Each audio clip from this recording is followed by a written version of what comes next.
The electric freezer is a modern marvel, our silent guardian of abundance, quietly humming in the background of our daily lives. It stands as a symbol of modern convenience, allowing us to store food for months, even years, with little effort. We trust it to keep our harvests, our hunts, and our bargains safe for the future. Every time we fill it, we feel a sense of security, knowing our hard work and resources are protected, ready to nourish us when needed. But that security is fragile, entirely dependent on uninterrupted electricity. The moment the power flickers, so does our peace of mind, reminding us how vulnerable our food supply really is. A single storm or blackout can turn that hum of reassurance into silence and panic. Suddenly, the comfort we took for granted is replaced by anxiety, as we wonder how long the outage will last. Suddenly, all that hard work and stored food is at risk, racing against time before it spoils. The clock starts ticking, and every minute counts as the temperature inside the freezer rises. I've learned this the hard way: frantic cooking, feasting, and giving away meat before it's lost. It's a scramble to save what you can, sharing meals with neighbors and friends, hoping nothing goes to waste. True food security isn't about machines, it's about knowledge. It's about understanding the skills that kept generations fed long before electricity was ever imagined. Our ancestors preserved food without electricity, using skills that are as practical now as ever. They dried, salted, smoked, and canned, building pantries that could withstand any storm or outage. Curing, smoking, and canning aren't just old traditions, they're the backbone of real self-sufficiency. These methods transform perishable food into lasting nourishment, independent of the grid. These methods put control back in your hands, building a food system that endures when the grid fails. With a well-stocked pantry, you're prepared for anything, from a short outage to a long emergency. The freezer is a convenience. Traditional preservation is a lifeline. When the power goes out, it's the old ways that truly keep us fed. If you want lasting security, learn the old ways. Invest in the skills and wisdom that have stood the test of time, and you'll never have to worry about what's in your freezer again. Salt is the foundation of meat preservation, a simple mineral with the power to halt decay.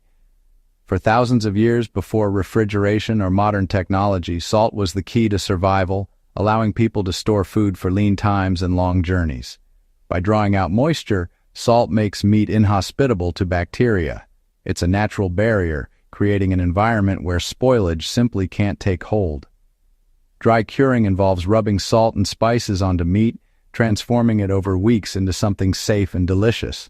The process is slow, but the anticipation builds as flavors deepen and textures change.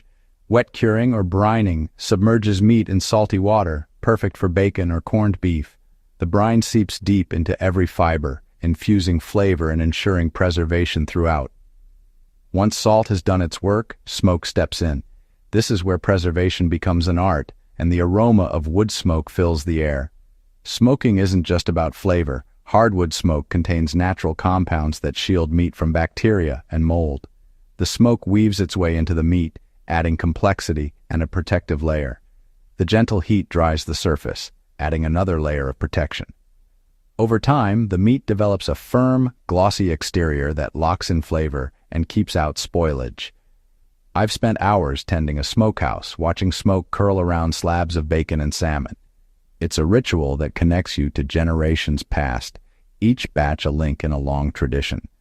The process is slow, meditative, and deeply connecting. There's a quiet satisfaction in knowing you're preserving food the way it's been done for centuries. Salt dehydrates from the inside out. Smoke protects and dries the outside.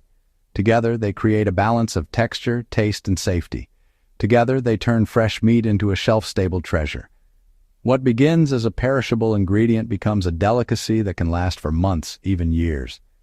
This ancient partnership is as effective today as it was centuries ago. Whether in a modern kitchen or a rustic smokehouse, the magic remains unchanged. Salt and smoke, the original food security system. They are a testament to human ingenuity, turning nature's simplest elements into lasting nourishment. Sugar is more than a sweetener in curing. It's a scientific partner to salt.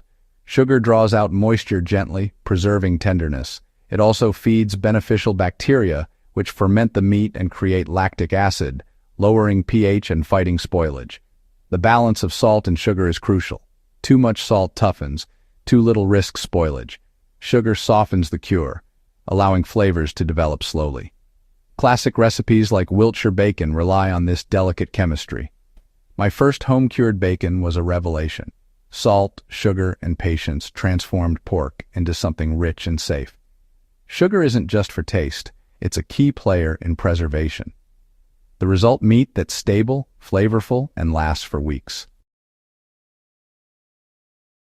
Creating a barrier against air is one of the oldest preservation tricks. Cooked meat, sealed under a thick layer of fat, is protected from bacteria and mold. As the fat cools, it forms an airtight seal. No oxygen, no spoilage.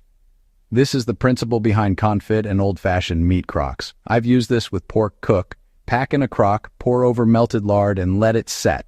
The result is tender, flavorful meat that keeps for months in a cool cellar. To use, dig out what you need and reseal the fat. The method is thrifty, nothing wasted, no electricity needed. The fat preserves and flavors, turning perishable meat into a ready resource. It's a low-tech, high-skill way to keep meat safe and delicious. Where you store preserved meat matters as much as how you prepare it.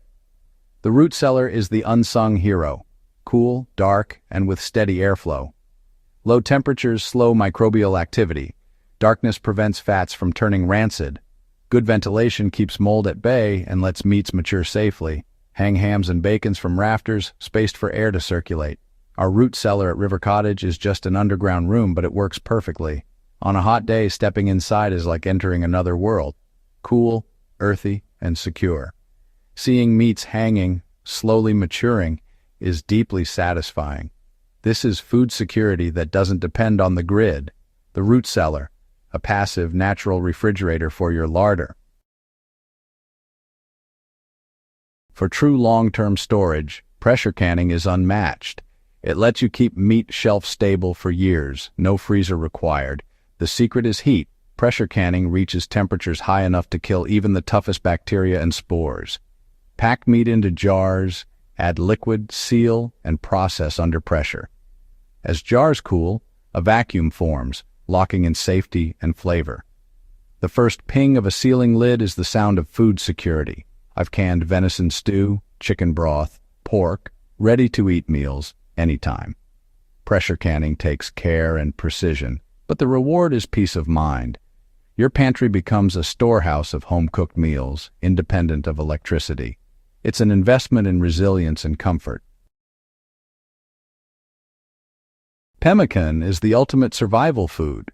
Lean meat, rendered fat, sometimes berries, all dried and combined into a dense, nourishing bar. For centuries, it's been a staple for those who needed to travel light and survive in the wild, far from any modern convenience. It's compact, lightweight, and lasts for years without refrigeration. You can carry it in your pack for months, knowing it will stay fresh and ready to eat no matter the conditions. The process is simple, but ingenious. Dry lean meat to brittleness, powder it finely, then mix with pure tallow. Sometimes dried berries are added for flavor and nutrients. Everything is packed tightly, creating a food that's both energy-dense and shelf-stable. The fat acts as a natural sealant, locking out air and moisture, making pemmican nearly imperishable.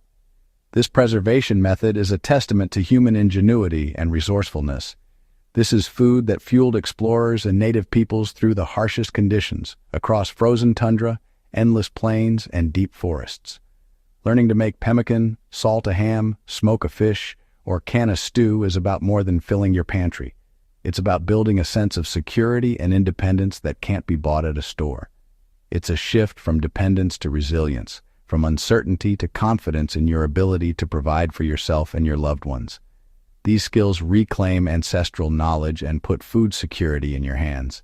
They connect us to generations past and empower us to face the future with certainty.